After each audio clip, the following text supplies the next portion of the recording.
Hello friends, welcome to Snehithi channel. இன்றைக்கி நம்ம என்ன பார்க்க போகிறோம்னா, அறுபடை வீடு முருகன் கோயில் தான் பார்க்க போகிறோம். இது சென்னையில் தான் இருக்குது. பெசன்ட் நகர் பீச் பக்கத்துலேயே இருக்குது இந்த கோயில். கோயிலோட டைமிங் இது நீங்கள் கூகுள் மேப்பில் போட்டு அழகாக வந்துடலாம். இந்த கோயில் வந்து ரொம்ப ஹிடன் ஜிம்னே சொல்லலாம். இது உள்ளே போனோடனே கோயிலோட மேப்பு ஃபஸ்ட்டு யாரை சந்திக்கணும், நெக்ஸ்ட்டு எப்படி போகணும் அப்படின்றதுக்கான வழி அது. இது பார்த்திங்கன்னா பக்கத்துலேயே பீச் இருக்குது. ஓவரால் வியூ அது. ஃபஸ்ட்டு நம்ம விநாயகரை தான் பார்க்க போகிறோம். இந்த கோயில் பார்த்திங்கன்னா ரொம்ப பெரிய கோயில். 6 முருகருக்குமே தனித்தனியாக வந்து இருக்கும். பழமுதிர்ச்சோலை பாருங்கள் எவ்வளோ அழகாக காட்சியளிக்கிறாரு. நெக்ஸ்ட்டு திருப்பரங்குன்றம், அங்கே எப்படி காட்சியளிக்கிறாங்களோ அதே மாதிரியே இங்கேயும் காட்சியளிக்கிறாங்க. இந்த கோயில் பார்த்திங்கன்னா வந்து ரொம்ப வந்து பாசிட்டிவ் எனர்ஜி நிறைய இருக்குது இந்த கோயிலில். ஏன்னா 6 படையுமே ஒரே இடத்துல இருக்குன்னா நீங்களே நினச்சிக்கோங்க அப்போ எவ்வளோ பாசிட்டிவ் இருக்கும்னு.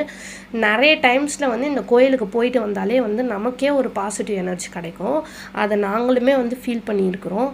திருச்செந்தூர் முருகருக்கு பார்த்திங்கன்னா அபிஷேகம் நடக்குது. இது மாதிரி இன்ட்ரெஸ்டிங்கான உங்களுக்கு வந்து இந்த மாதிரி இடைஞ்சம்லாம் உங்களுக்கு வேணும்னா நம்ம சேனலை சப்ஸ்கிரைப் பண்ணுங்கள். வேறு வீடியோவில் பார்க்கலாம். Bye friends.